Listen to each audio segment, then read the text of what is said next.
start acting serious? Right now, we're recording. Okay. I'll start. We are on the internet. What? Except for that was not how to do it on Facebook Live, though.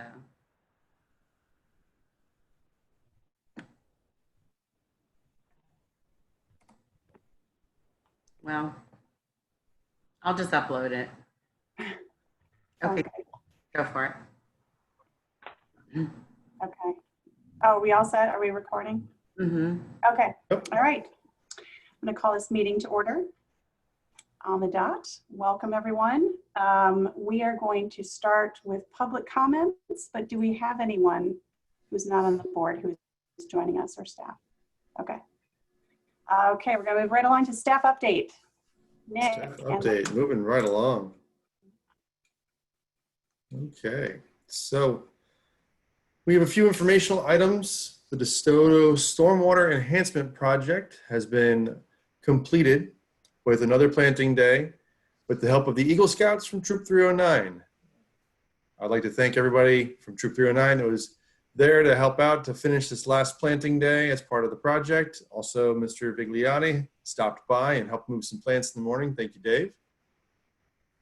That went really well. If there's any questions for that, we can talk about that in a minute. Second informational item is the Millie the Sea Turtle project with 321 Millennials, which had been postponed due to the COVID-19 pandemic. The new completion date is in November of 2020. I had a nice Zoom meeting with the artist and 321 Millennials, and we decided on a few details with the materials and the painting and the schedule, and it looks like we should be able to complete that by the end of this year. Also, another informational item is that this upcoming July 26th is the International Day for the Conservation of Mangrove Ecosystems, also known as Mangrove Day. So this will be July 26th coming up here. I wanted to raise a little awareness, and if anybody wants to plant mangroves, we have plenty of them at our shade house. I'll be planting a few of them myself, and if you would like me to send out some invites, I can invite some more folks to plant some mangroves, or if you want to pick some up, please let me know, and I'll be happy to give those to you. They're at the shade house. Been growing those for a few years.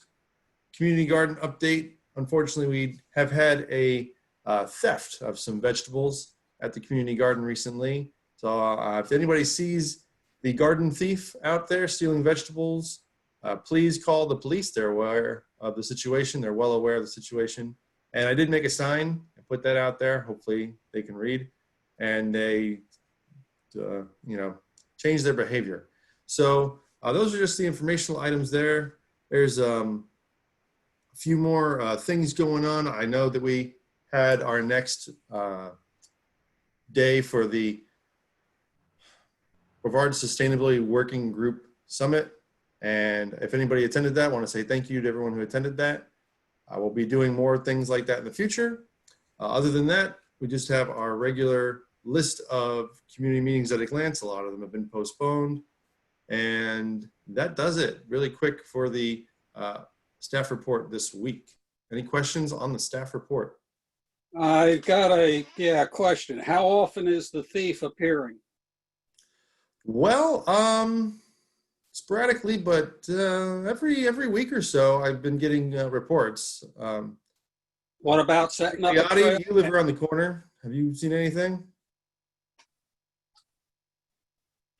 Oh, he's muted again.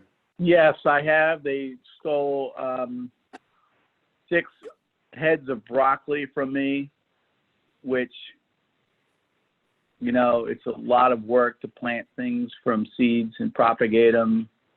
And they grow up, and it's like the size of your head, and you're about to, I took 1 or 2, and I said, Nick, do you want 1? And it's true. And then the next day it was like 6 gone, or 5 or 6 gone. I'm like, so, and it's a community down there. And so I try to communicate to the people there that we all work together and we kind of look out for people. But you're right.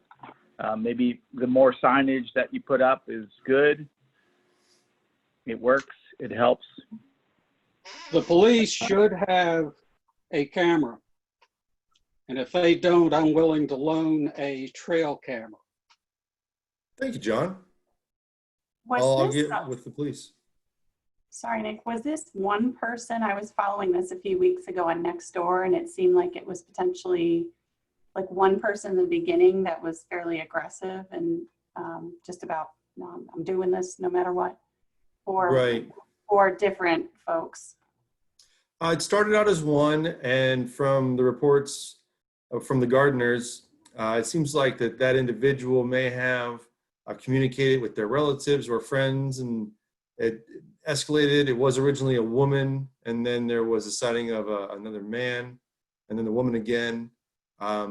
Just to be clear for all the folks watching this on YouTube or on our city page, the community garden was built by scouts with funds from the city. It's maintenance by the city, but the gardeners themselves pay for and rent out the beds every year, $50 for the bed. They work hard to plant those plants. That is not city property, that's an individual's property that they're growing in the garden. So please be respectful of the hard work that goes into that for any of those folks out there. The community garden was created for the community to enjoy, and if you'd like to be part of the community garden, you can email me, sanzone@satellitebeach.org, and fill out an application, get on the waiting list, and get a bed. We just added a new bed this year, actually, because one of our gardeners built a bed and donated it to the garden. So, we're trying to accommodate it, and again, the goal is to have enough space so that we inspire people to do this in their own home. We'll never have enough beds for the whole community, but this is inspirational. It's meant to be a community garden in that aspect, not in the aspect of you can come and take food from other people who work hard to grow it. They're putting in the work, they're paying for it, and just ask that you respect their hard work. I wonder too if we can, not to put too much of a positive spin, but I wonder if this might underscore future food forest conversations also. So I completely agree with everything you're saying, Nick, and that's the agreement that we have with private citizens growing for themselves. But to be able to maybe have a conversation with some of the folks involved in the vegetable theming and talk about, we've always talked about what does a food forest look like, and I've even thought to myself about any plants that I have, say in my front yard. What kind of agreement might I have with passersby? But just education about a food forest versus private property. But even helping to promote sort of open grazing, in the city, which is supposed to be what a food forest is, might be an opportunity just as a parking lot for that kind of topic. Using this event as part of that conversation, maybe. Thanks, Jen. I love the idea of food forests. If we can, work with the different departments to make it sustainable and make sure that the maintenance is done well and that it doesn't negatively impact the city in any way. Yeah, I definitely think that that's worth talking about. Maybe that'll help solve the problem too. We also had talked with the gardeners about building a bed outside of the community garden area, like when you first walk in on the left maybe, and putting up a sign that says that is a community garden space, and that maybe would help. We're just trying to brainstorm ideas right now. So if any ideas, send them along, and we'll try to reduce the temptation for this thief. Any other comments? Yeah. I wanted to add, Nick, I have a main at my house that's doing pretty well, and I think it's probably ready to move on. So I just wanted to talk to you about, I don't know, donating it back or something like that, and I can take another baby and grow that one. Okay. Yeah, we can definitely do that. Thanks, Jazzy. Yeah. Well, if you wanted long-term, I know that David has a bunch of edibles in his yard, some of which are reachable from if somebody was going by. And if you encourage people to include in their landscape edibles that could be reached without at least major trespass, you might make it eventually just, as you go around the city, there are a few of these little, I don't know what you call them, micro libraries that people have in their front yard. Mhm. You know, leave a book, take a book. You know, you kind of do the same thing as, you know, you've got a, whatever, apple tree in your front yard, which don't do in Florida, but anyway, you know, and when things are ready, you put a sign up and says, if it looks ripe enough to eat, you're welcome to it. Sure. Maybe Another. add to Facebook too. I know we recently just did that at the end of our street. There was a huge mango tree that has so many ready, and the elderly person that lived there was like, take as many as you want, I don't care. But she would have never known, you know, that probably people would be totally wanting to take those.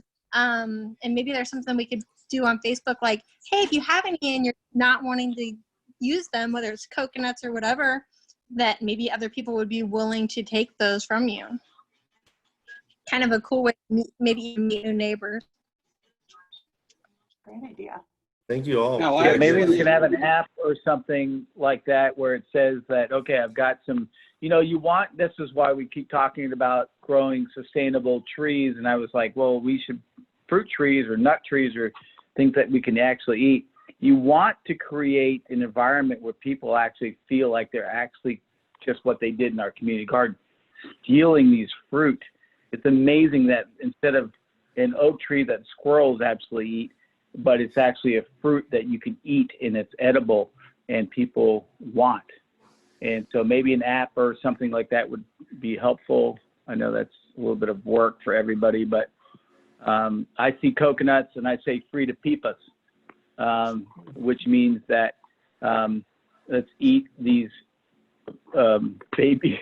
these little coconuts and free the peepas, the little baby fruit, because that is so good. It's the best hydrating fruit that you can enjoy.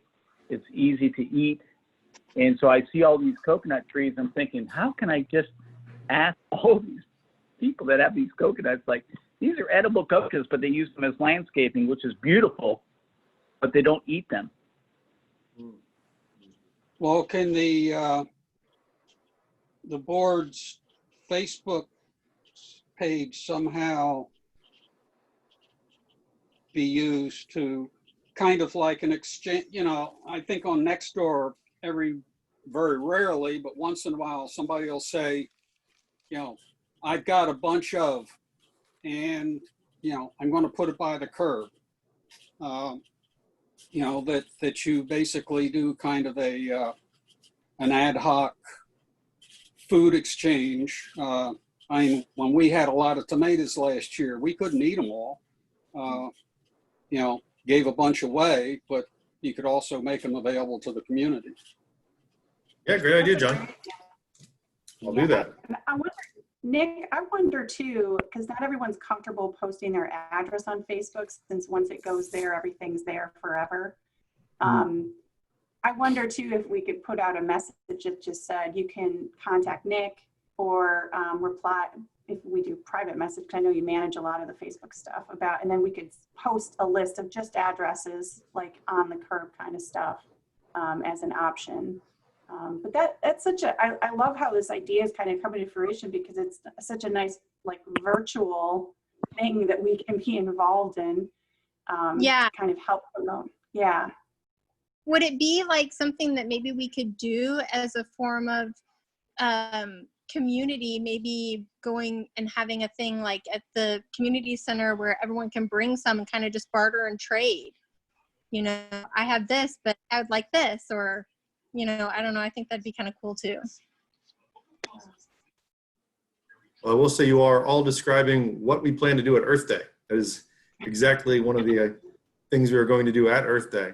We'll just make sure that we keep this going.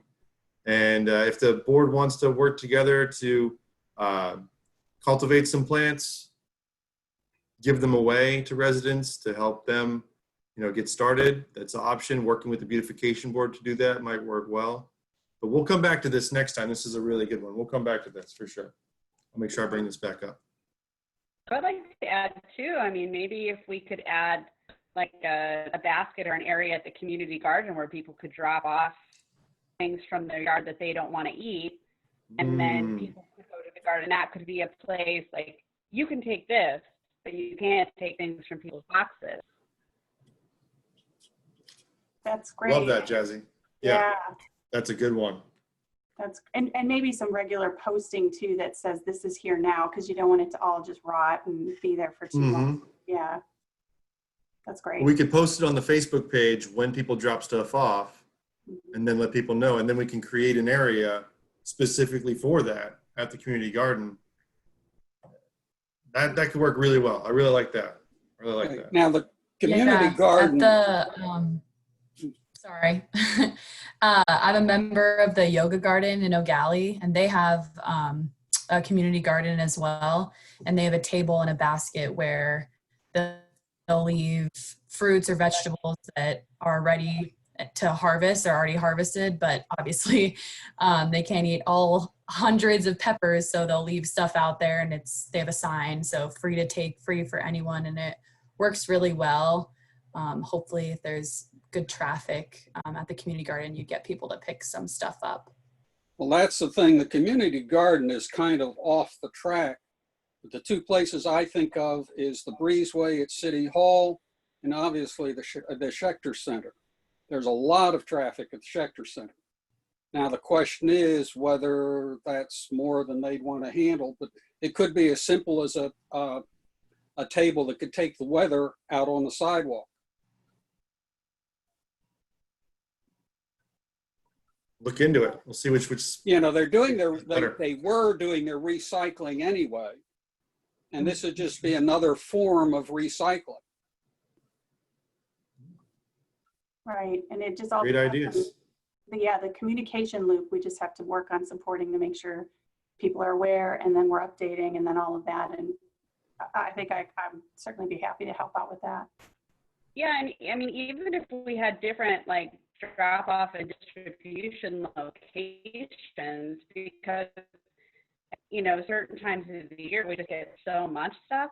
And I mean, I'd be happy to volunteer to even distribute, you know, maybe we have more something at the community center and more something at the city garden, and then whatever doesn't get eaten, you know, if it gets, you know, not good anymore, then potentially we could just compost it, right? And then that could be something we could all oversee. Or, I mean, I'd volunteer to be part of it for sure. Not all of us necessarily. Hey, great. Thank you all. Right. Any other member comments on any of the stuff Nick talked about? Real quick, before, if there are no member comments, this was just a additive from this week, just to give you guys all a heads up. The NASA developed project, which is our project that's been looking into rooftop potential solar for the city to reach our 100% renewable energy by 2050 goal. Their project term ends in about 2 weeks. And so part of their closeout involves a closeout presentation, which right now we're slating to be done during the regular council meeting in August, which is August 5th. And of course you all are invited to see it. It's going to be recorded, obviously, because it is for council. The group has worked pretty hard. It's 4 interns from interdisciplinary backgrounds. The tool that they're developing is basically meant to assess the solar potential for individual buildings for the city, to see how close we can get to our needs, our energy demand needs, based on shading and roof pitch and just other geometry for panels. So that's something John and I have been helping with. John was vital to keeping it moving when I was out. So they're closing that out in about 2 weeks. And, you know, obviously having the sustainability board listen in on it would be really, really awesome. It's a pretty interesting process. It should be about a 30-minute presentation, including time for questions. So just to let you guys know, and I'll send out, or I'll have Julie send out a more formal email and invitation once it's definitively set in the agenda for that day. And another supposedly output, I'm not quite sure how it's going to work, is that by address, or I presume on a map, somebody could go in and find out what the irradiance is on their roof, which is just a step away from knowing how much electric they could generate. Dave, I think you're muted if you're talking.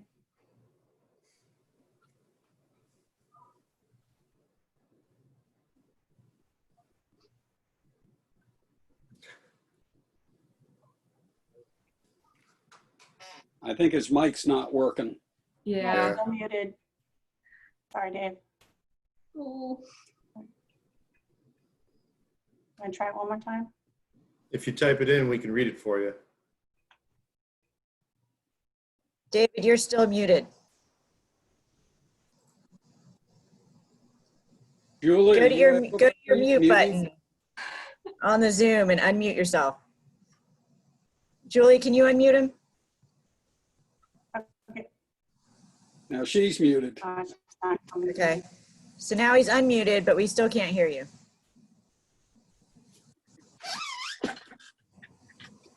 Hello. There we Oh, go. there you are. There. Hello. Anyways, I was saying, I'm sorry. I was just listening, and my kids were talking to me. They were trying to go surfing. It was a good time. The wind kind of calmed down, and the waves are about 3 to 4 foot, and they were trying to get me to go. And I was like, go surfing. Have fun. I'm on a meeting. Sorry. My apologies. Oh, okay. Well, thank you for your commitment to our board. That's hard to pass up. Let's see, John, is that, sorry, where do we leave off? Was that all the comments? Other member comments about the project or about the upcoming presentation? That's it as far as the NASA goes, I think. Okay. Now, one point, NASA has emphasized that the project is done like at the end of the first week in August, but the final products will not be available to the public until NASA has cleared the material. And it sounds to me like you're probably looking, I think it's measured in months more than days or weeks. Yeah, so the final products for us are going to include a story map to give a little bit more information on Satellite Beach as a whole for anyone who may not be familiar with the area, as well as the methodology that was used. Additionally, we're going to get access to the code that was used to create the visualizations as well as the analyses, and that code will be reusable. So down the line, if we get more up-to-date information regarding the building footprints in the city or more up-to-date LiDAR information, we can basically rerun that code. What's nice is the code that's being run currently is on very high resolution and up-to-date LiDAR data, which is like the kind of meat and potatoes of the code. Yesterday they had mentioned that the building footprint code that was found was a little bit granular, so it was a little bit coarse than what they were looking for. So down the line, again, if we get better data and better files, we can just rerun it, which is really, really awesome. So it's definitely like a living code, which is really cool. That's great. Thank you. So August 5th. Presentation, that'll be very interesting. And then maybe, you know, our meeting, we could just do a quick update on some of the highlights for those who aren't able to go. Yeah, definitely. Those updates would have to be probably from John and myself, because after their project term is closed out, the students are no longer able to like represent NASA or the project. But we've been meeting with them every week, give or take, and that so we'll be able to hopefully, you know, be representative in terms of the work that they put in, because they've been working very hard. They're very, very smart individuals who put a lot of really good work into it. Yeah, Lexi, are you able to pull up and show those two graphics that they sent us? And they didn't send you the spider diagram, did they? I didn't get the spider from them. I don't know that I can share They're my supposed- screen. that's the thing. There's supposed to be some way on this to share the screen. I'm not sure how to do it. I think it might depend on if you're a host. I think I can see it on mine. No, it's not. I can see it on mine. Basically have to be a panelist, I think. Yeah, it might not be an allowance that we have. I can always send it out. It's green space imaging as well as like heat index imaging. And what was very, very obvious from looking at it was Samson's Island was very, very green and kind of nowhere else in satellite was. There were 2 spaces that were less red, so less green on the map, which included the field at satellite high and then a spot of higher greenness near, I think it's that church just south of Jackson, I think on Grant Ave or maybe Lee. That's where it seemed to be when they were zooming in and showing us. It was a bit hard to tell exactly where that was, but that's the only geography in that area that would make the most sense.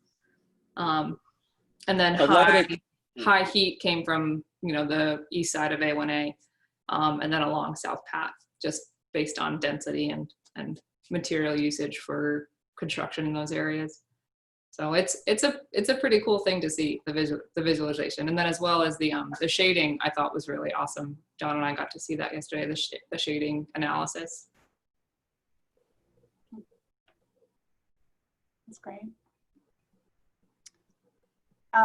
Any other board comments, questions? Okay, so next on the agenda, we have discuss take action on climate resiliency policy ordinance. So is that you, Courtney? It is.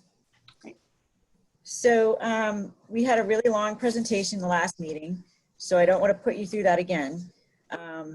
But I did want to go through real quickly, just through some of the rest of the policies, and hopefully you feel comfortable taking a vote on it. If you don't, then we can also discuss it again the next meeting, so there's really no rush to this. But I'm going to go ahead and share my screen just so we can go through the rest of the policy recommendations. So hold on just a second.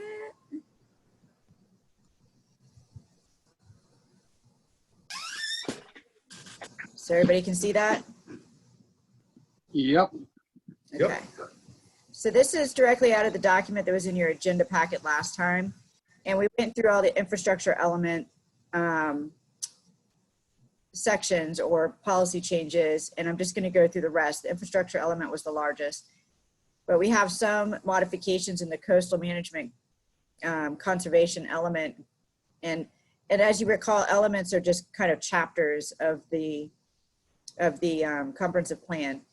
And really the overriding concept of this is to put people, to basically put our residents and future property owners, basically set their expectations of what the city can and cannot do about climate change. And if there's areas that are consistently inundated or constantly at risk, that the city has, can make a decision of the cost benefit analysis, basically doing a cost benefit analysis of whether it's really a good investment to keep investing in infrastructure in areas that are constantly at risk. So that's really the overriding concept. So, so the first one to the conservation element, or the coastal management conservation element, is basically when says enhancement of the city's natural character by protecting, conserving, this is a goal, protecting, conserving, and maintaining natural resources while safeguarding human life, property, and public expenditures. And then we're adding as physically, fiscally, and practically feasible in light of sea level rise and climate change. And then it just goes on to, you know, talk about how we designate the coastal high hazard area, and that is not changing. So that is actually a state statute requirement. The second one is reading, the city requires that any structure, including those abandoned, sustaining damage in excess of 50% of its assessed value, or improved at a cost exceeding 50% of the building's assessed value, comply with all city ordinance applicable to new construction. So that's basically trying to force property owners that have been damaged or want to redevelop, basically, to comply with new codes. And that is basically a life safety issue in light of climate change. The next one is a brand new policy, and it says, given the projected infrastructure needs of the city in the future and the consistent attempts by the state of Florida to reduce local revenue sources and the potential for moral hazard, the city does not anticipate having any meaningful funds available for purchase of or cost sharing for purchase of at-risk properties to reduce the hazard to property or property owners. This does not affect the city's intention for use of public money to acquire private property for purposes other than primarily hazard mitigation. And so this is actually kind of a big deal because we're basically saying, you know, your property may be inundated by flood risk or erosion, but the city has no obligation or will not consider an obligation unless, of course, this, you know, comprehensive plan changes to buy your property. And then last one, we were striking out a policy that says if full-scale beach renourishment is not feasible on or all part of the city's ocean shoreline, the city shall seek to have funds equal to what would have been spent made available for purchase of at-risk oceanfront properties. And so this is basically, you know, this is an older policy saying that we will try to come in and seek renourishment funds to purchase property. And that this is not to say that the city wouldn't seek the state to do the similar. So we have been trying to get the state to move renourishment funds over to retreat for quite a while.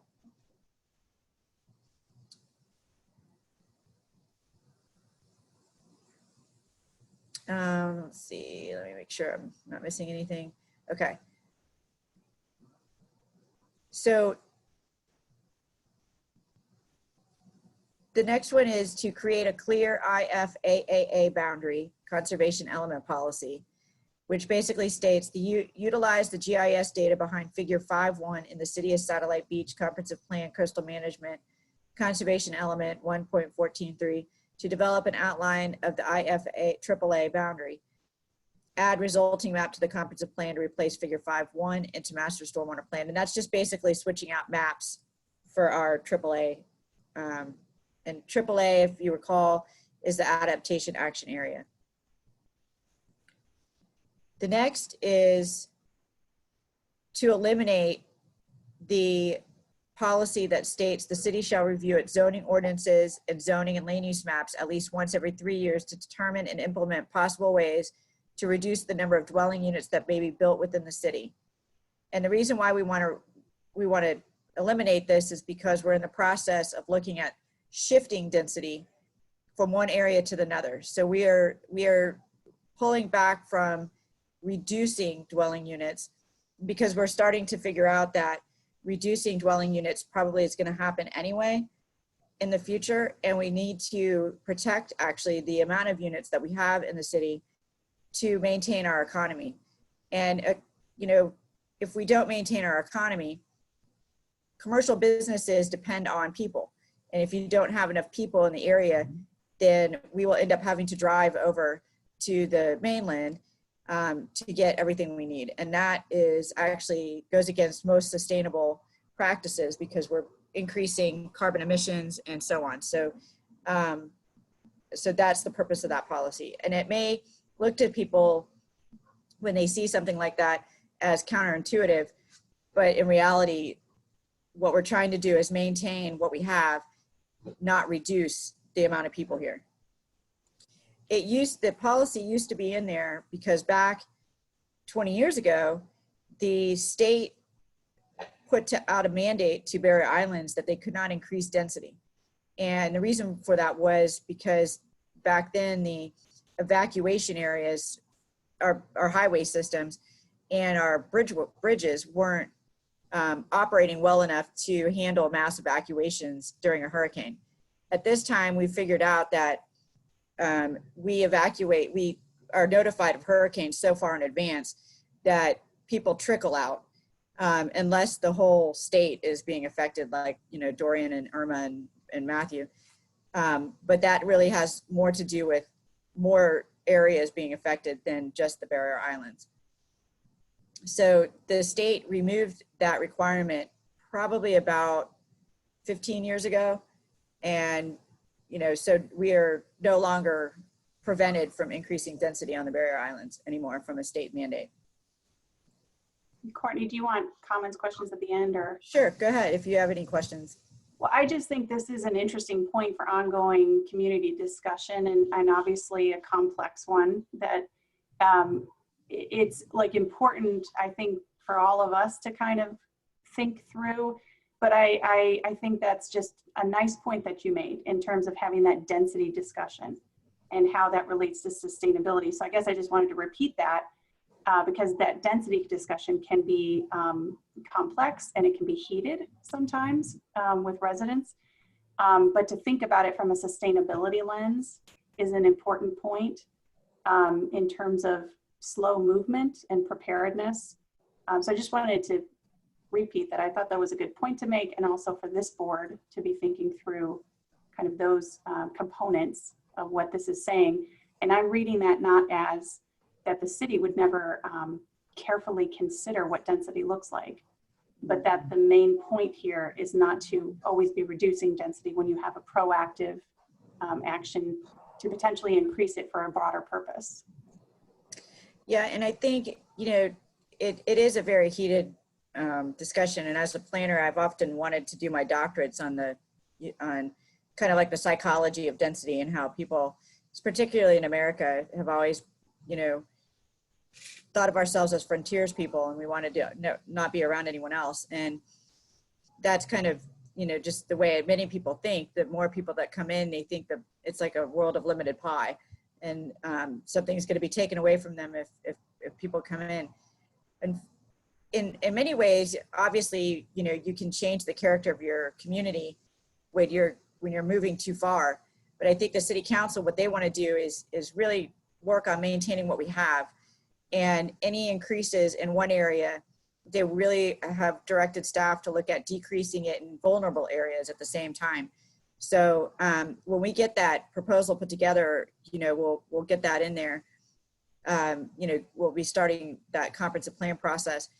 But these are the first steps, is kind of setting that mindset that, you know, we don't want to change the character of our community, but at the same time, we want to shift density where it should be, but we also need to protect our economy.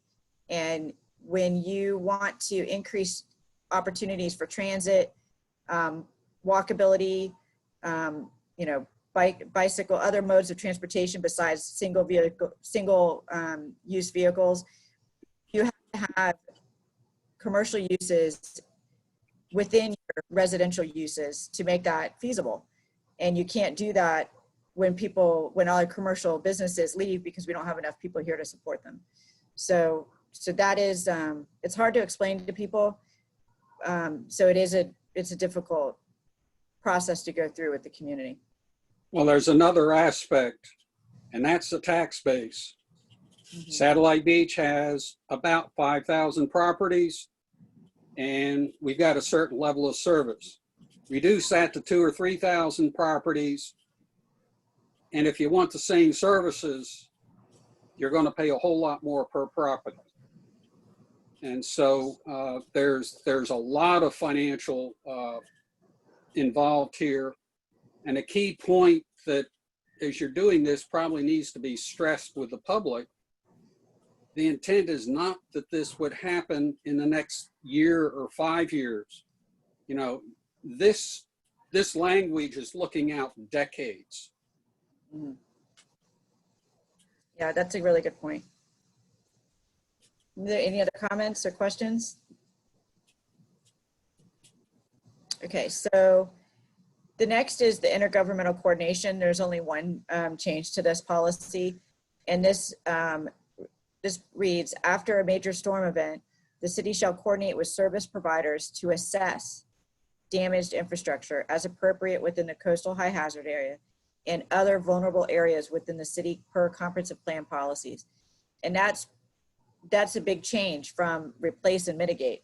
So we're basically saying there may be some areas where we're not going to replace and mitigate because the damage is too constant and too much, and repeated investments in those areas are not wise investments, particularly for the taxpayers as a whole. The capital elements, improvement element is the next larger element that has more changes. And this is the first changes to the first goal, and that is adding a section that says provision of public facilities, which are the responsibility of the city, so as to enable the city to, 1, accommodate the needs of the present and future populations in a timely and cost-effective manner, 2, maximize the use of existing facilities, and 3, maintain or enhance the city's services, physical environment, and fiscal integrity. And we're adding this sentence, all while considering the current and future changes due to climate change and sea level rise. So we're introducing that concept into all of our capital improvement planning for the future. The next one is to add a new capital improvement objective. And I'm gonna scroll up here real quick. Which states, the city will establish a community fiscal and resilience balancing test method by which to incorporate consideration of sea level rise into all capital improvements and infrastructure decisions.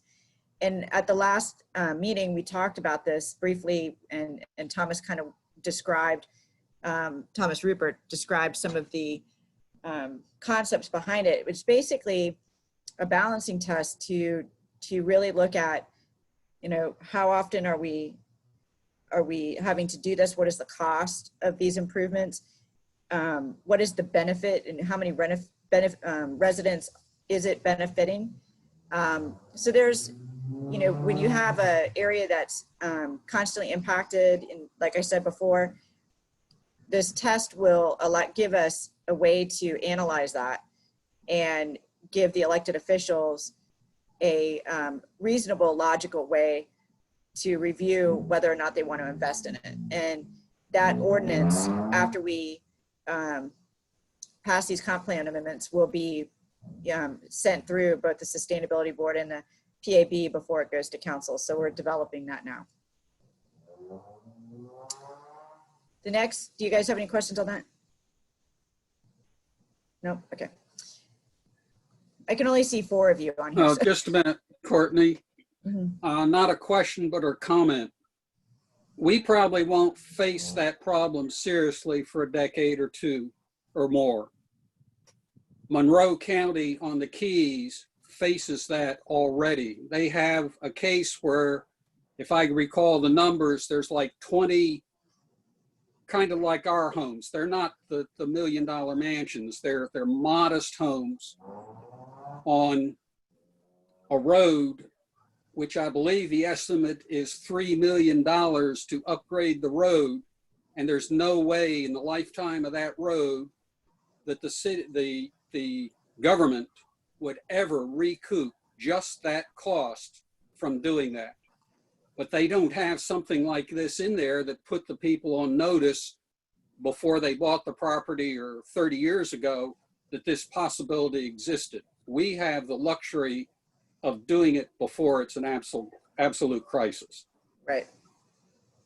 And that's a good point. There's many communities now that are scrambling because it's starting to affect their roadways. It's starting to affect their communities, and it's interesting. It'll affect a small area at a time, but when you're looking at raising a road or constantly renewing beach accesses and seawalls that just can't hold it anymore, that's where the cost comes in, and you have to look at how many people are you supporting with that piece of infrastructure. And so that's really what the balancing test does. So the next one is another modification of a policy. The city shall, as appropriate, request a Space Coast TPO to give the highest priority for traffic facility improvements in accordance with the severity of service level deficiency, the highest volume to capacity ratio, and in consideration of the TPOs and the city's policies on sea level rise and climate change and road maintenance and improvement. So to give you a background, the TPO is the second entity in Brevard County to look at sea level rise and climate change. And they had started assessing and looking at the vulnerability of all the roadways in Brevard County. And so what this policy would do is basically direct the city to submit our, so we submit projects to the TPO for funding. And that's part of the process of transportation funding in the state of Florida, is we have a transportation planning organization, and they get funding from DOT, from FDOT, and then they pass it out to, localities based on agreed upon priority of both the, all the cities and the county, and they serve on a TPO that delegates that funding. So we would basically be submitting our projects to the TPO based on the fact that, we're going to submit it in priority based on sea level rise and climate change. So we're not going to submit projects to the TPO that need to be redone 3 years later because it keeps getting flooded. So that for a good, simple example of that. Anyone have any questions on that? Okay. The next one is another modification. And this says, instead of after, it says when annually prioritizing the need for drainage improvements, the city must use the community fiscal and resilience balancing test established pursuant to objective 1.1. And that basically also requires us, when we're looking at stormwater, to use the balancing test as well. And that's important because already we're getting requests from residents because areas of the city are flooding. They didn't flood 20 years ago. And, they're saying, you got to do something. And a lot of those areas, we don't even have stormwater or flood attenuation in. So we're having to plan those. However, at this point, they're good projects because they affect more than, 2 or 3 residents. But there are areas of the city that we see popping up pretty soon. I think this particular policy will come in handy a lot sooner than the others that you see, because flooding and stormwater is probably one of the next largest issues that we're going to have to deal with besides the current issue of beach erosion. The next policy says, the city will provide funding for capital improvements in a manner which eliminates public hazards, reduces capacity deficits, addresses locational needs based on growth patterns, accommodates new development and redevelopment facility demands, is financially feasible given funding resources available to the city, considers the city budget, is aligned with city plans and policies regarding sea level rise, climate change, and limitations on subsidizing development in hazardous areas, recognizes the future impacts of larger and stronger storms, and is consistent with the plans of state agencies and the St. Johns River Water Management District. So this again brings in the issue of climate change and also directs the city to limit subsidizing development in hazardous areas. So when we're looking at our capital improvements plan and we see, okay, we need to do resurfacing over here, or we need to do a widening, or we're going to add bike lanes, or we're going to do, this, and this, we're going to do those in areas that are not consistently inundated with flood, beach erosion, and so on. So we're going to be concentrating our developments and our capital improvements in areas that are less apt to be affected in the future. Courtney, I think it's important that you added larger and stronger storms, because we don't often say that in, with sea level rise. It's sorry. You're gonna laugh at this. My husband just gave me this sign. Nip on tie. What? Oh. Getting me Yes. dinner. You could send some our way too. That'd be Right? great. You have to go send it to the board, Sam. Yeah. Okay, I'm sorry. I thought it was Oh funny. no, that's fine. It's well worth. I know. I love getting like little deliveries. Yes. Yeah. Luckily, he knows you're on video. One time, Right. my husband did not. That wasn't good. So, what was it? So the larger and stronger storms. I think that's a great. It's a nice thing to add because I think wrapping our heads around climate change is difficult, and even when you kind of understand it conceptually, it's still I think we tend to think of just water rising, but just the impact also from categories of storms going upward and what that means coming in. So it's a small thing, but I think it's really helpful to add those elements to be thinking more dimensionally about it. Yeah. Okay, along that line, the thought just came to me that when we talk about sea level rise, climate change, stronger storms, we'll probably get some pushbacks from some folks that say this is all a hoax and it's silly. But that works perfectly because if those things don't exist, then these amendments don't have any impact. That's true. So that's one of the things that's a good point that John made too, is that, when we started all this, we kept getting those, why are you wasting our money? This is wasting our time. You're creating fear, reducing our property values. And what's interesting is our planning has actually had no impact on property values. Everybody knows that. So our property values have been skyrocketing, since 2007, or 2013. And the other issue is that I would say this a lot when we were in public meetings, that it's better to spend $1 million or $100,000 on planning rather than millions of dollars on reacting. And we hope it doesn't happen. I hope none of this happens. I really do. But it's better to plan for it and spend a little bit of money and hope it doesn't happen than do nothing and then turn around and have to react and spend an enormous amount of resources because we didn't plan. So that's a concept that we've been putting out there since the beginning. Any other comments? Okay, and so the next one is the city of Satellite Beach will revise its 5-year capital improvement schedule consistent with state law and requirements. And that's just a little clerical update that we had to do with the statutes. Let's see, I did the wrong thing. There we go.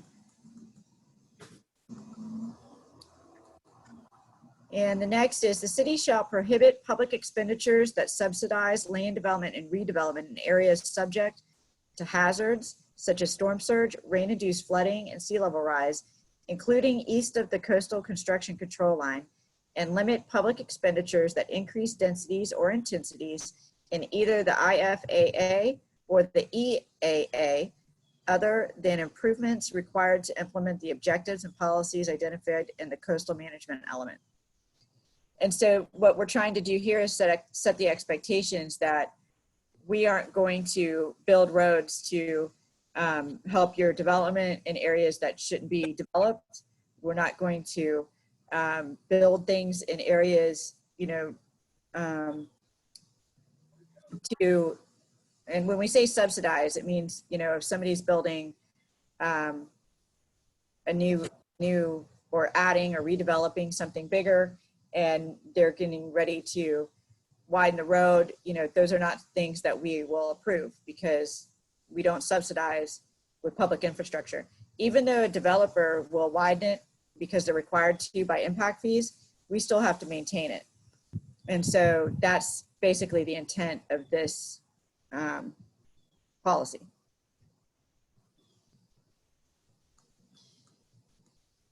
So the next is, this is regarding debt and debt service. And so it basically states that the city shall manage its debt so as to retire any debt service in a timely manner. This is expected to preserve the city's ability to meet future capital improvement needs associated with aging infrastructure, climate change, and sea level rise impacts in the continued development and redevelopment in the city. And so basically it just provides the expectation that we will be able to use debt service for climate change engineering solutions. And I think this is the last one. And the last one is the city's efforts to minimize or eliminate conditions which would adversely affect land use categories, adjacent land uses, signage, identified hazards, and areas subject to periodic flooding shall also consider the city's policies related to resilience, sustainability, climate change, and sea level rise. And again, you know, this is when we are looking at rezonings, new development proposals, changing our comprehensive plan to encourage development, or, you know, let's say we get a city council in that wants to change the zoning category, you know, to encourage the development, and they're not realizing that it's in a flood zone.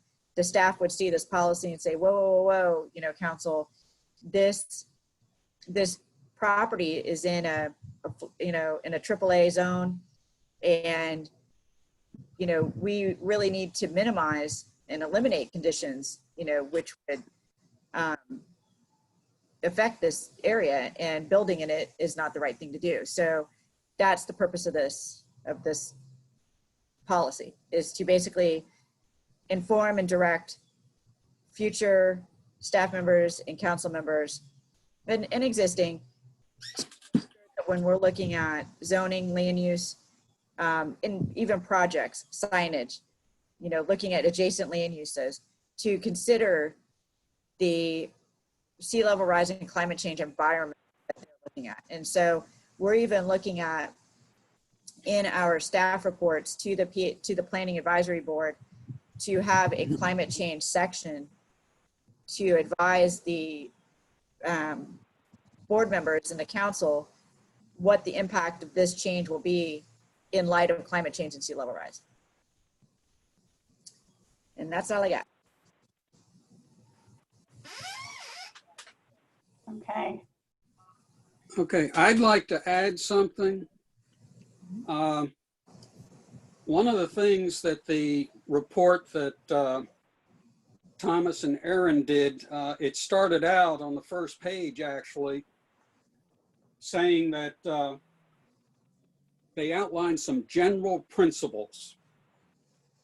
And the suggestion was that those general principles should be incorporated into any ordinance that was involved with this effort.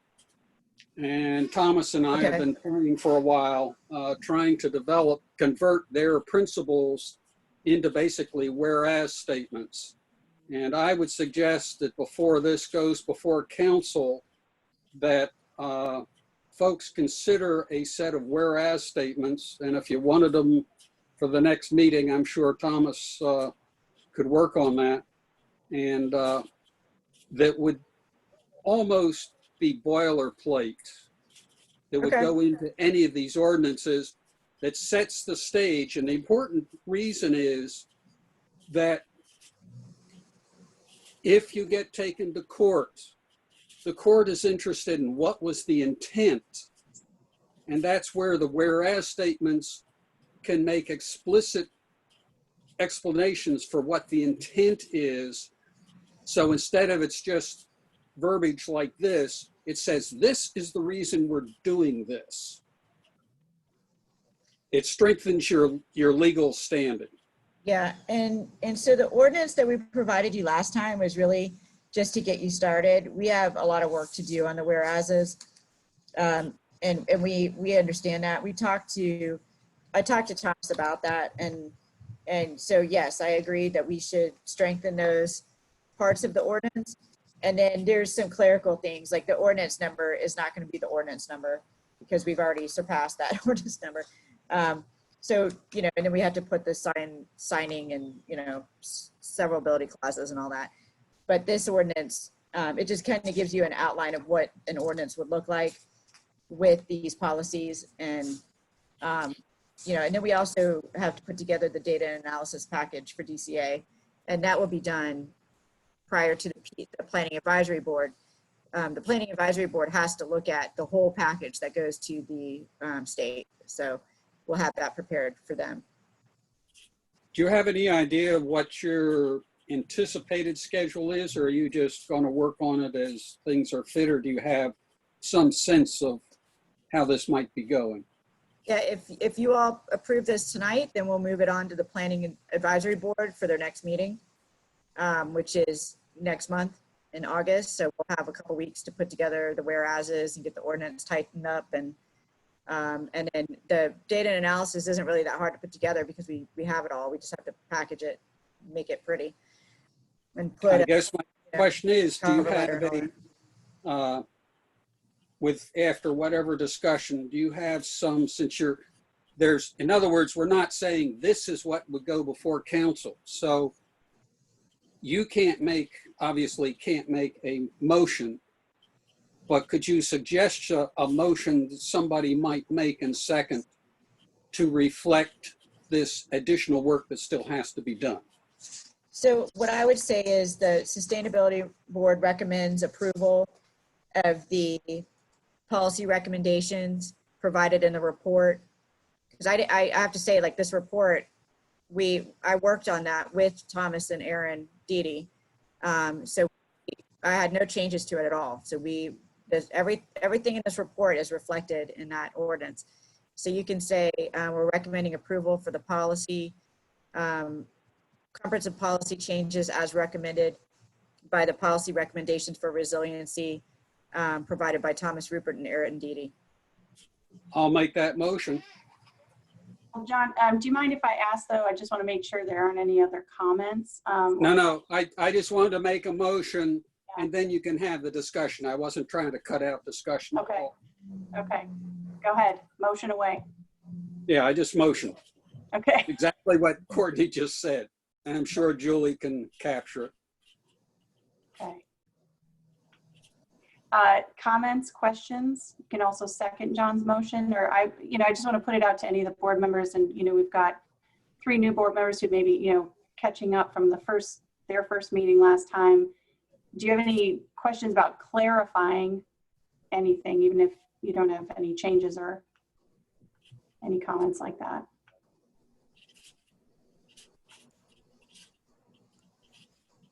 I'm looking at all your faces. Okay. Mm-hmm. Okay, so John has made a motion to what Courtney said, basically approve the changes in this proposal. Is there a second? Basically approving the policy recommendations as submitted. How's that? And James has seconded? Yep. James, do you go by Jim? I'm sorry. I do. Mother calls me James, but she's the only. All I can read is James. So, Jim. Seconded by Member Carlson.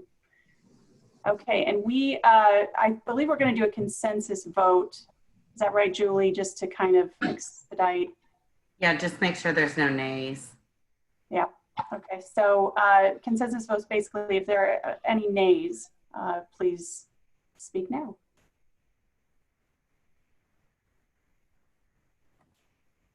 Okay, your motion carried. Great. There we go. Thanks, Courtney. That was Thank you. Informative and helpful.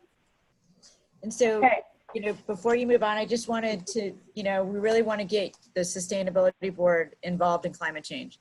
So we're going to start bringing all of our projects to you because, I think we're all starting to figure out the sustainability and climate change are linked, and there's really no way to get out of that. So we're going to, staff will be working through you from now on all of our climate change projects.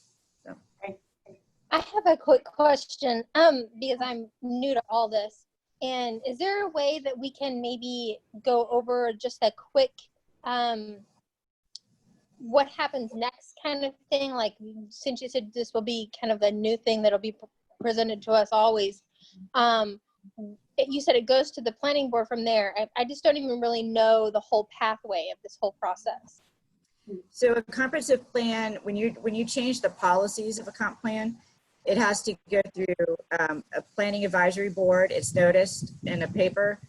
And then they have to recommend approval to council. And when they do that, they're called a local planning agency. And they're actually required to do that by statute, by Florida statute, chapter 163. And then the council has to pass an ordinance with 2 readings. And that sends it to the state of Florida. And the Department of Economic Opportunity, it used to be the Department of Community Affairs, reviews that to make sure that it's not conflicting with state initiatives and mandates and statutes. And then, it also has to be consistent with the county comprehensive plan as well. And so once they get done with that review, they send us back comments, and if they have any, and we have to address them. And that either goes back to the planning advisory board and the council with changes, and then they adopt those changes, or if they don't have any comments, it comes back to us and we formally adopt it. So it takes about, I say about 3 months to do that. And then after that, we have the ability to start adopting code changes. And so that would be our next phase is, code changes, meaning like the land development regulations. So, policies are kind of up here, 40,000 feet in the air, and land development regulations are like 10,000 feet in the air, so it's much more localized and specific to the sites and properties. And so that at that point, then we start that I have to say is the hardest conversation to have with the community. So when you start talking about height amendments, parking regulations, expanding stormwater requirements, property owners get mad. So it's a difficult process to go through. We went through that when we decided to do the 15-foot setback from the coastal high hazard area, the coastal construction line. And that basically made some properties undevelopable after that. And that was a hard decision to make, but we knew that if they built, we would be liable for it later by giving permits when we shouldn't be giving them. So, so those are some of the hard decisions that as government we have to make. We're kind of stuck in the middle of property owners who want to protect their property and, the property rights issues as well as public safety issues, so it's difficult. It's a difficult process. Another point is that no code provision may be not in compliance with the comp plan. The comp plan puts a fence around things and the code cannot go outside that fence. Right. So we couldn't adopt a land development regulation that was inconsistent with the comp plan. And the Florida statutes make challenges to comprehensive plans very easy for citizens. So they have a whole pro se process where you don't even have to use an attorney. And I've been through them couple times. It's not fun, but it's, when a citizen feels that you did something wrong as government, the way that they can deal with it, it's better for them to do it through a comp plan process than a land development regulation process. Because with the land development regulations, you have to sue in court. Comp plan process, you appeal to the state, and it's a lot easier for them to deal with that. So once we get through this, then it gets to land development regulations. And unfortunately, that's with property owners. And it's very specific to properties. And that can be a difficult situation to go through. But you got to do it. So that's what we do. Well, that was a good question, actually. That's helpful, I think, for all of us, because we're not living in it to get that sort of clarification. Okay, so we have motions is passed. Next up on the agenda, we are going to take action on commercial landscaping regulations code. Courtney and John, is that you two? Or Nick? Yeah, that's Nick. That's Nick. Sorry. Yeah. I know, John, you were very involved in this, so yeah. Nick, you're muted. There, that would help. Thank you very much. Yes. Thank you, Courtney. Okay. Discuss take action on city staff recommendations after review of the commercial landscaping land development regulations.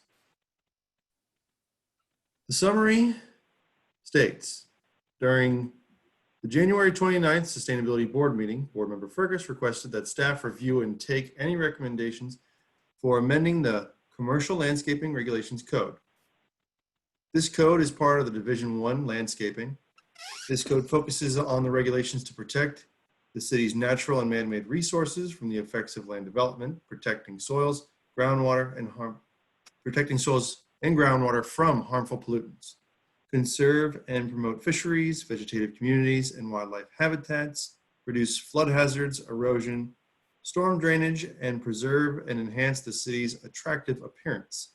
More specifically, the commercial landscaping regulations discuss landscaping requirements when parking spaces exist, when landscape buffers are required, and when commercial properties are near a residential property. And this is all in our Code of Ordinances.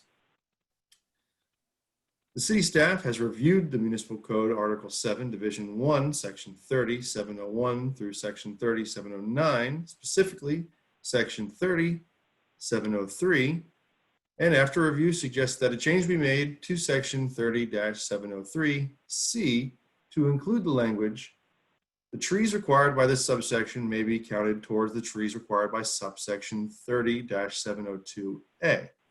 Now, I know that might sound a little confusing, so I'll be happy to kind of put that in layman's terms a little bit. Basically, what that's saying is that our code has a division of landscaping. And in that code of landscaping, it's separated into 3 different categories. The first one is landscaping in all zoning districts. That's 30-702. Now, that talks about everything, all the requirements. In 30-703, it just talks specifically about landscaping in zoning districts except for single family and duplex. That refers to the more commercial landscaping zones. Now in there, in the subsection A, it does require that same language. The trees required by the subsection may be counted towards the trees required by subsection 30-702, meaning that to meet the requirements of the previous subsection 702, which is all subsections, these trees count towards that. So we're not trying to get them to double down on what's required. We're just stating that these trees also go towards that requirement. And we're going to add that to subsection 703C, which talks more specifically about requiring 1 tree other than a palm tree for every 25-foot interval, provided along a property line which abuts or is within 50 feet of a single family duplex zoning district, single family and duplex zoning district. So basically what that's saying is that we're not going to make them plant an additional tree for this portion of code. It counts towards that same portion of code. Now, I know John had some concerns about the number of trees. When I looked at it, the code looks really good to me and to staff. We looked at it a number of times.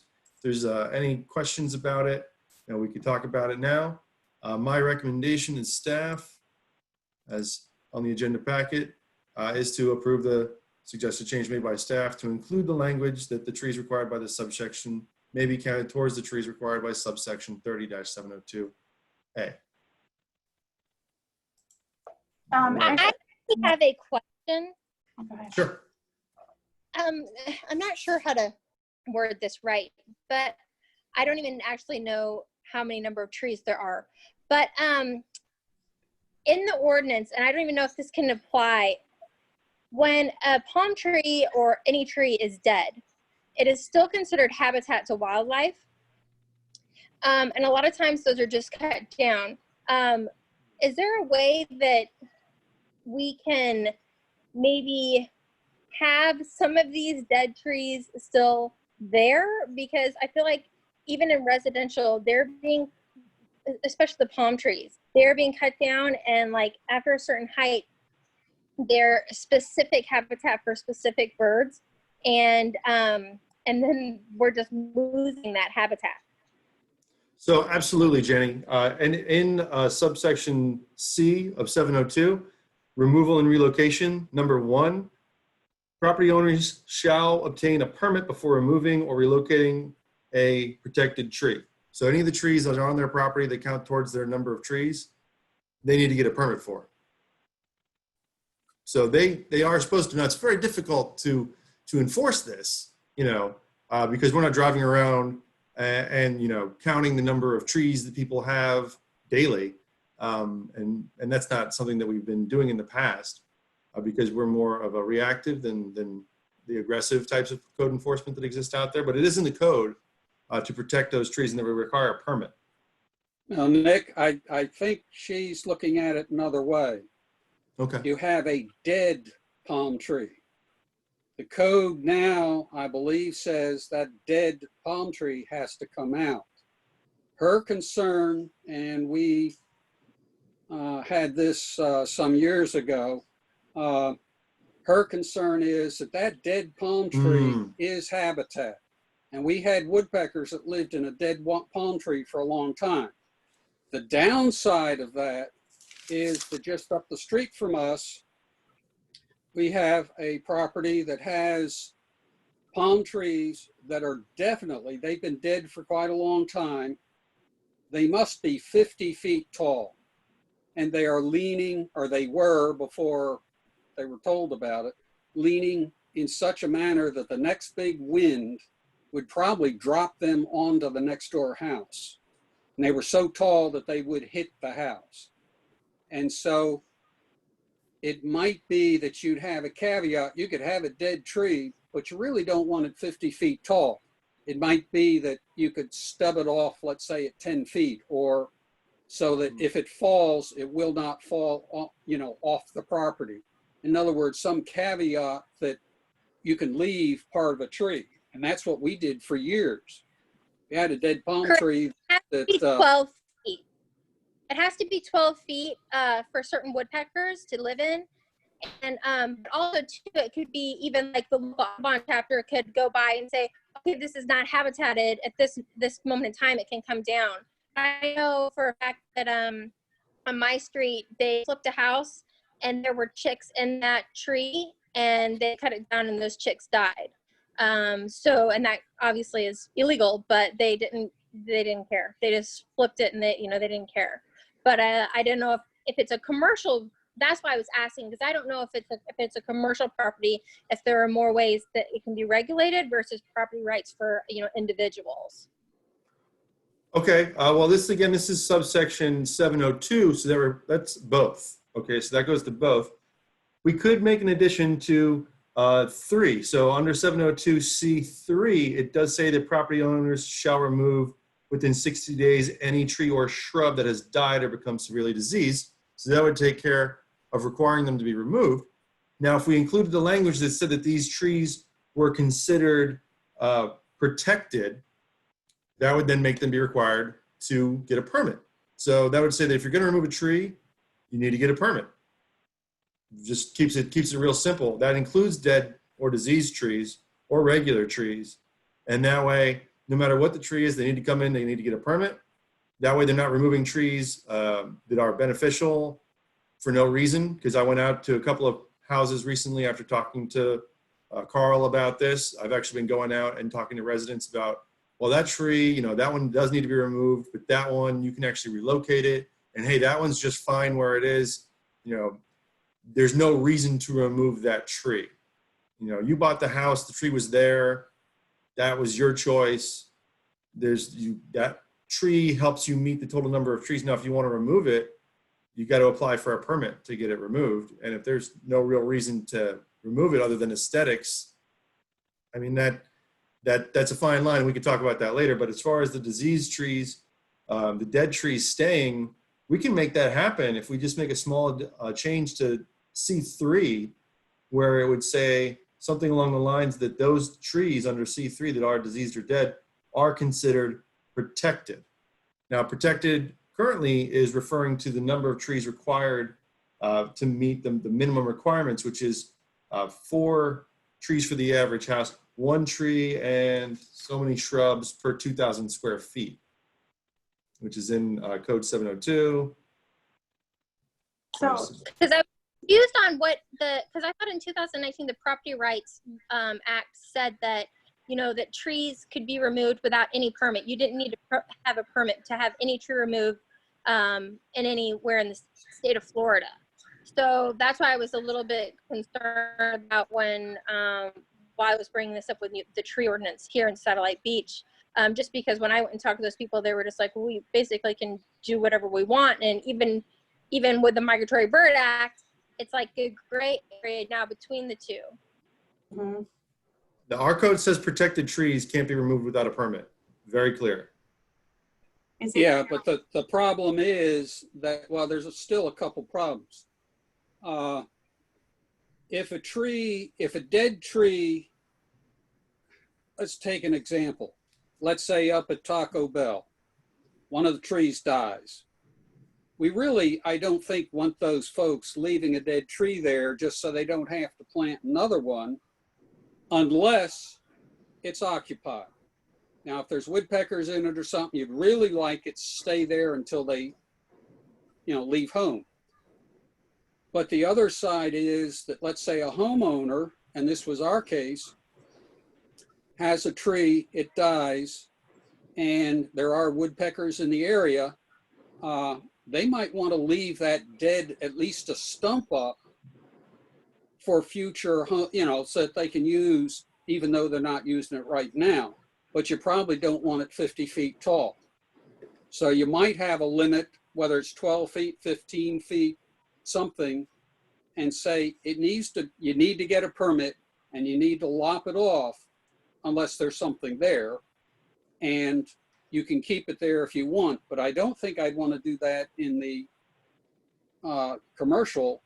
I think you'd want them to remove it unless it's occupied. right, but do we need language about who makes that determination?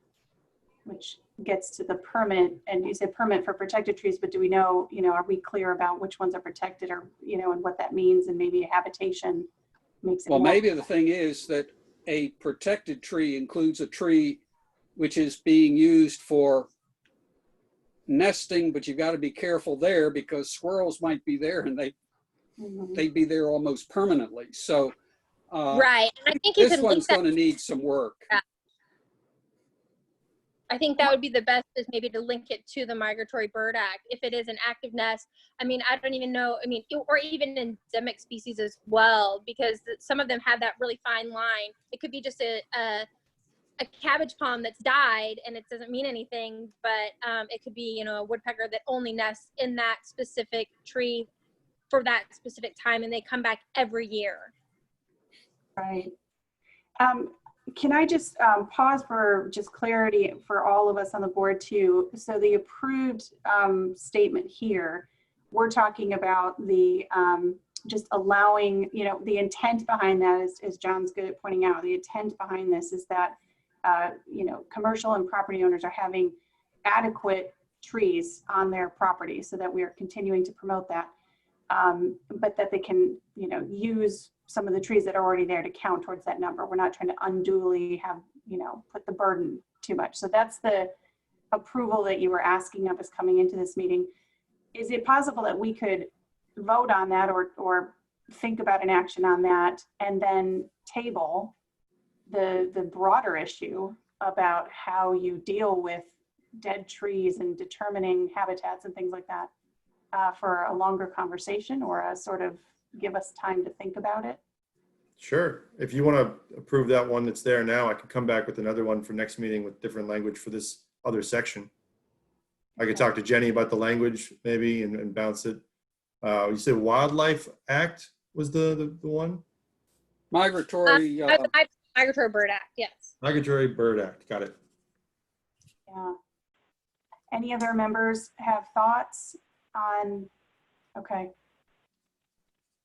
Because I think this is a really good issue that you bring up, Jenny. It's just, you know, also for us to be able to, you know, maybe speak to the first issue, but have some more time, because this is very layered, very complex, it seems. Yeah. Okay, so maybe we, well, any other thoughts on the other issue before we sort of table that? The issue, just agree to table that until next time? Okay. Does anyone have a motion for approval of suggested change as outlined in the board packet? I could move that with the caveat that we will revisit the issue of dead trees and all that business. Second?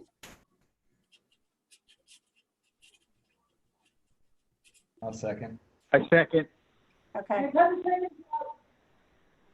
Oh, I think we got Steve. I got Steve, yeah. You got Steve, okay. And Julie, sorry, I think I stole the thunder. Did you want to do the consensus or? No, it's fine. Any nays? Okay. Motion carries.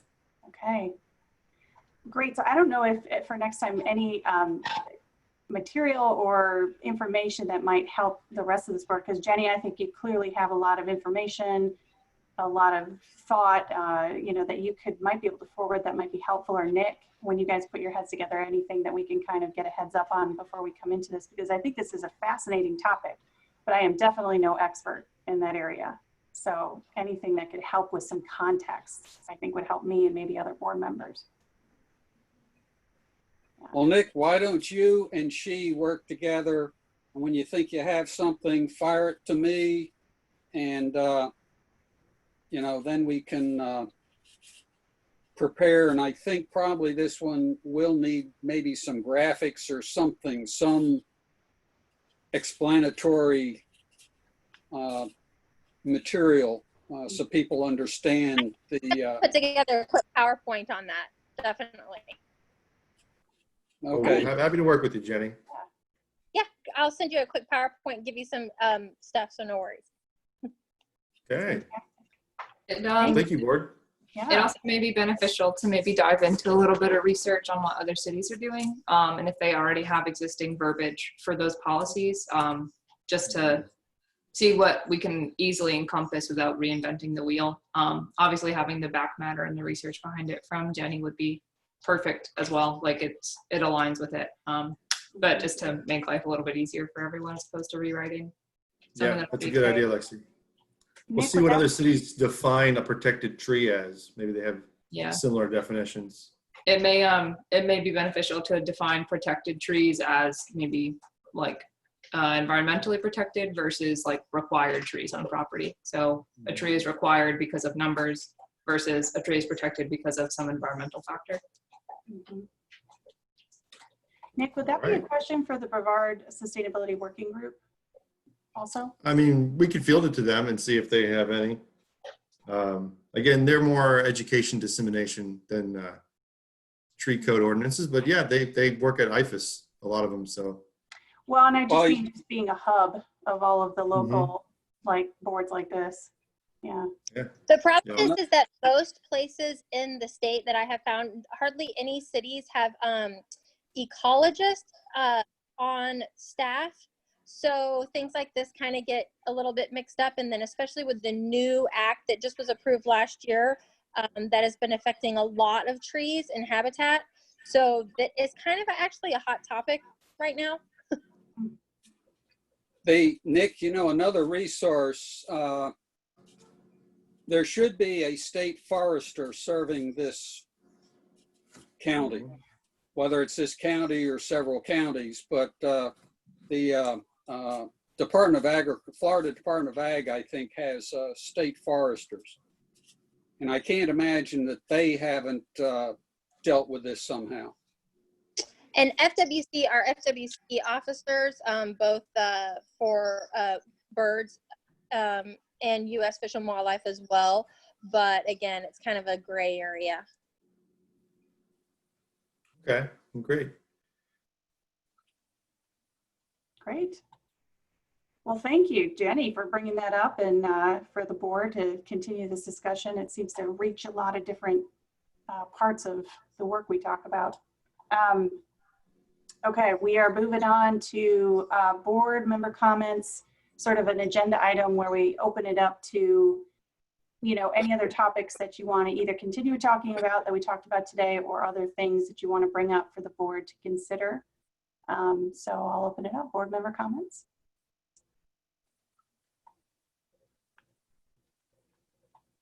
Yeah, I guess I'll go. Hey, Steve.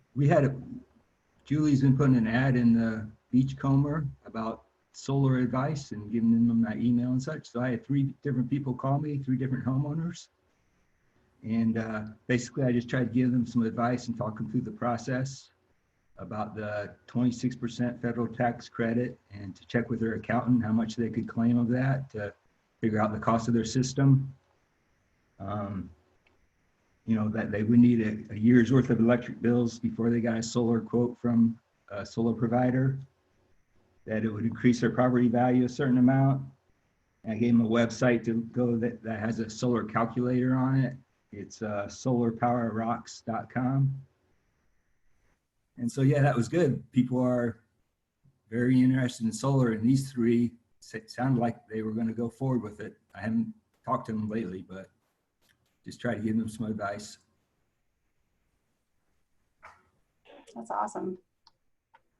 I think it's encouraging how long it's kind of kept up. At least people are still coming forward and asking questions, and yeah. Related to that, actually, I'm wondering, Nick, and also board, as we continue to think about, we're virtual for our meeting right now, for pandemic circumstances.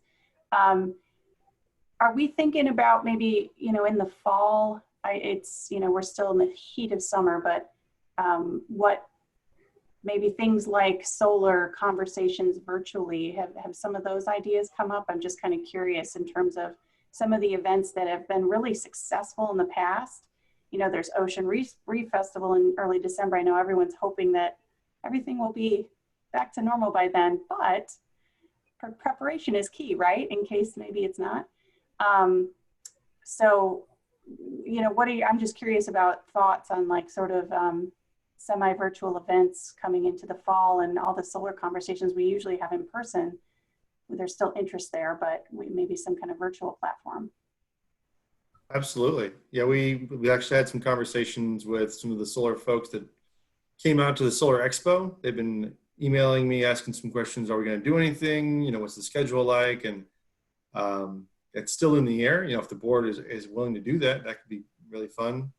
As far as physical events, I did have a conversation today with the Indian River Lagoon Day meeting group that put on the event over at Front Street Park, and they're looking to still do the event this year. So we'll see if that works out. That's more lagoon centered, but as far as solar goes, yeah, we've been getting some traffic of interested parties. Is it worth it to think about, because you plan for the worst and hope for the best? Things may be around for a while. And so one possibility would be to,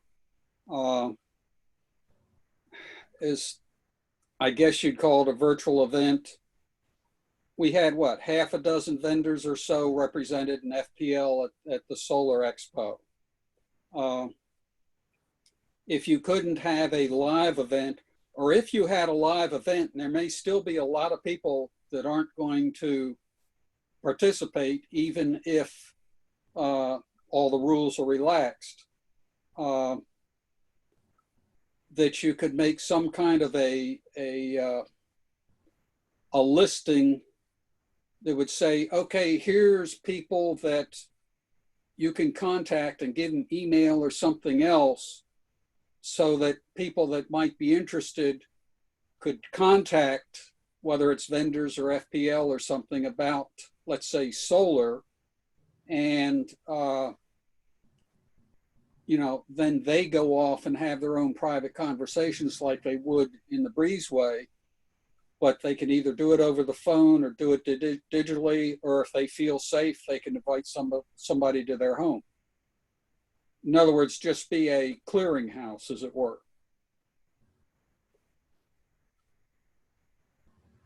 Good option, John.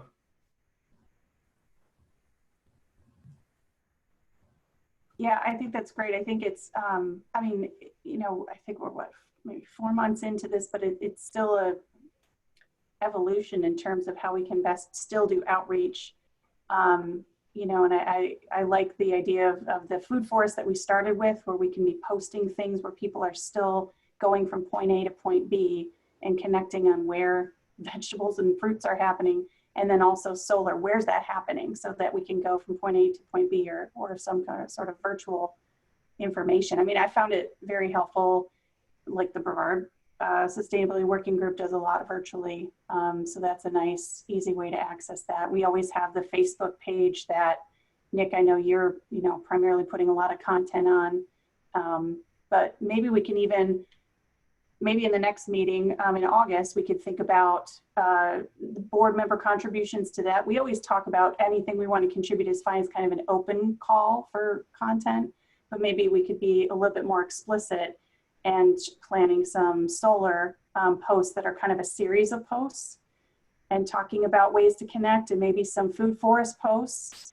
And, you know, just to keep that outreach, and since we are all focused very virtually at the moment, just kind of channeling our efforts there. Some folks like me and my wife, or me anyway, really don't do Facebook. Yeah. But could you add if there were enough different things and it was dynamic enough that it didn't just ossify, put another tab on the city website. And if it grew enough, then that might draw traffic to the city website, where people would actually might be inclined to look at, oh, well, let's see what the next council meeting is, or something like that. In other words, trying to get a feedback loop going where people go to the city website to find something, but while they're there, maybe they look for something else. But it's something that's going to, how to put it, if you adopt that elephant, you're going to have to feed it.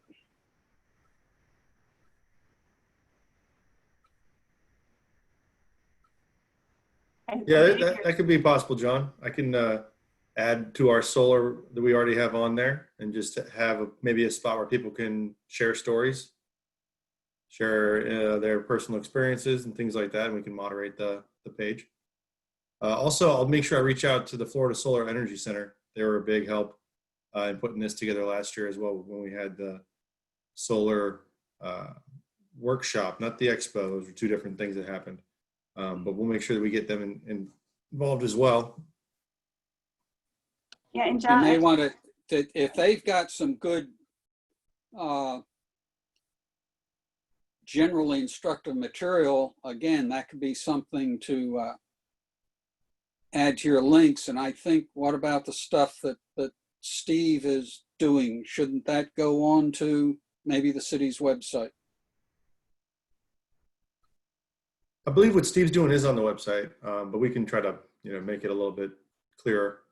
On that note, actually, Steve, I wanted to talk to you about the individual that I sent your way for the commercial building off South Patrick, the Lori Lane Plaza. Did he ever reach out to you? No. Okay. His name's Ryan. He owns the building. He's looking to put solar on it. So I've been talking to him about going commercial, which would help us achieve our green achievement target to get a commercial solar. And I want to keep you involved in that. I'll make sure that he reaches out to you again, okay? Sure. Or send me. Let me know when he does. Send him an email or something. Mm-hmm. Actually, Nick, haven't we already achieved commercial solar on Chitty? Technically, yeah, but that was before we created the plan. I don't know if that counts. Well, I wouldn't discount it.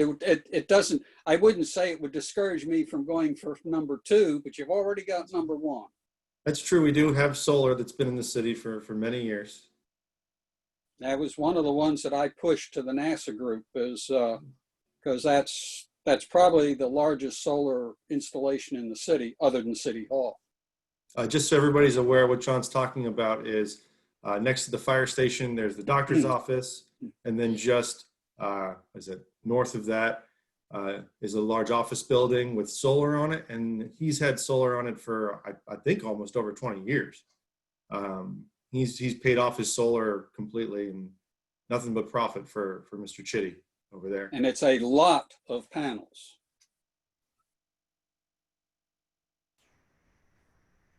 We should have him in the Beachcaster.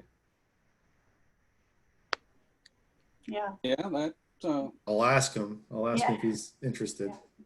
I mean, it's good. It's an interesting story. I mean, not a lot of people may know that. So Okay, I'm I'll wondering if maybe this is a new, I guess, are we still doing new topics really quickly? Just board member comments. So yeah, feel free. I don't know if we still need more education and outreach right now, or doing things more virtually, but I think it would be kind of cool if we were able to do Facebook and Instagram, maybe stories or even video education on maybe monthly an invasive species here found in Satellite Beach, so that people in their gardening or just, you know, kids knowing new people moving in constantly, they don't even really know a lot of these species, and they continue to become more and more prevalent. So it'd be kind of neat if we could even just, you know, have one, because they're obviously everywhere, and show them, let them know what it is, and how they can help reduce that. actually, you could do it. You could do a double, because my wife informed me this morning that she has found, and I don't remember the name of it. I'm not a butterfly person, but there's a butterfly that the larvae live on the coontie, and it's a threatened or endangered species. And she's got them all over in the yard here, just feasting on our coontie, and she just thinks it is. It's fabulous. Yeah, the Atala butterflies, they're amazing, right? Yeah. And so, you know, if people have, like Atlantic Plaza has a bunch of coontie in their landscape, they may have all these butterflies there, you know, and other people use coontie. So you could actually do the Beauty and the Beast type thing. That's a great idea. Well, It's so funny that you say that. Oh, sorry. I had an invasive ornamental ginger. I did not know that it was ornamental ginger. So I let it grow. It's about 4 or 5 foot.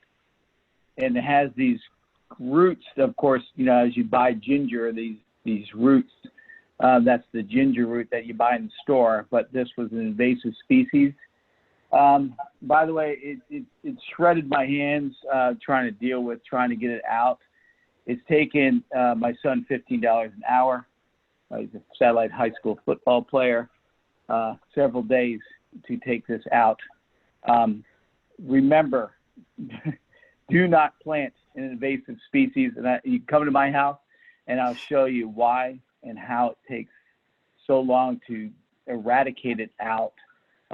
By digging it out, by you know, it's just very difficult. So yeah, you're exactly right, Jenny. Species, but I was actually talking about more about animals, but the plants are great too. Yeah. The good news is we have a lot of topics for this. We could do a series here. I love the idea. I think that it's got a lot of potential. And I think, you know, when we can start doing tabling again, Nick, that might be a really fun game, you know, invasive or endangered. Yeah, I like John's Beauty and the Beast title. I think that's fantastic. Well, we'll start with Facebook. If anybody wants to take a video of themselves, interviewing themselves, removing it, send it over to me and I'll post it up on Facebook. We can do them every Friday or whenever. I'll send you one tonight for you. I just took it today because it's out of control. You just have to really be aware of what you plant in your yard. Make sure that it's a native species. Great. I'll also do the same for the beautification board, and they can contribute as well. Yeah. So between the two boards, I'm sure we'll get a lot of really good content. Just label it Beauty or Beast and send it my way. Mm-hmm. Plants and animals only. Okay, I was wondering, can I do the animals as well? Yeah. Plants, animals. I mean, if you want to do one on like recycling and trash, maybe Oh, that's yeah. another one too. I mean, we could try to really get this into a fun segment, Yeah, create some Right. digital content. I think we're just staying away from humans as the focus of the topic. That beauty or beast. Yeah. Okay, any other board comments? Good. All right, agenda items for next meeting. I think so far we've got to revisit the tree removal language and the dead tree and the habitat and all that. We also have the virtual sort of outreach discussion topic, which I think we could include all of these threads about the series, about the beauty and the beast, about, you know, those kinds of topics, and maybe how we could, maybe the mechanism, so city website, social media, et al., and then also what kind of topics we're talking about. So those are the two topics I have so far that I remember. But any other agenda items, things that we mentioned, or just other agenda items you want to bring up for next time? Or your last one, did you characterize that as basically digital outreach? Yeah, that would incorporate social media, or it would incorporate just maybe even we brainstorm about what a virtual event might look like. Yeah. Yeah. Did you want to talk more about the food sharing too? Oh yeah, how could I forget that? Thank you, Julie. Yeah, that would be great. Okay, you got it. My guess is those three will eat up a couple hours easy. Right. Since I've joined, I don't think we've ever gotten done under 2 hours. And since this is always late, I don't want to actually sanction this, but it does always make me think, like, is it okay to have a glass of wine during? I have never done that, by the way.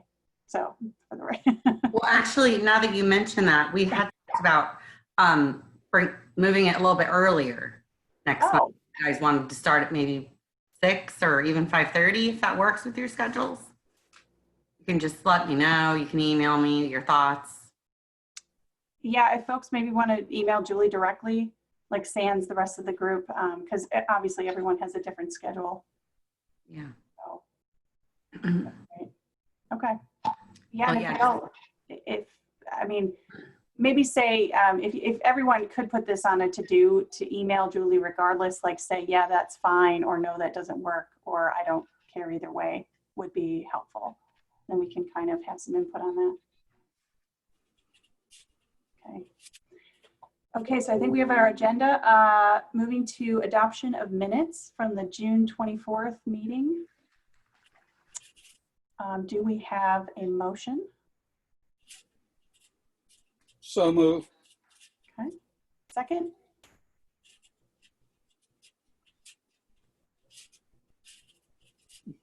This is late. It'd be good to move it to earlier. I'll second. Thanks. Okay, and so we're just doing consensus. Are there any nays? Motion carries. Great. You know, you might start the meeting that way, put that up front. I mean, it's just 2 minutes or so, unless there's a big problem. We could do that. Switch around.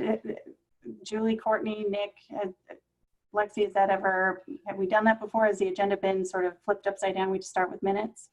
Yeah, we do that in the council. Okay. Do we want to do It's that? old business. Yeah, we can do that. Okay, that sounds good. Thumbs up on that. Okay, so any other comments before we adjourn? Oh, there's a poll appearing to me. I hope it's appearing to everyone else. Did anybody see the poll? Does that work? Does that work for everybody? Fantastic. I gotta say, there's some upsides to virtual, so. It says host and panelists cannot vote. Oh yeah, so I'll just let you know. Yeah. Wait, is everyone a panelist on here? Or is it Or just... earlier, if anybody would like to do earlier, but. We are all panelists. Oh, Yeah, okay. we're all panelists. I'll send it out. Okay. Okay. All right. Any other comments? Okay, well, we made it before 9, so this meeting is adjourned. Thank you all. Thank you. Thanks. Thank you, everybody. Bye. Good to see you. Have a good night. Yeah.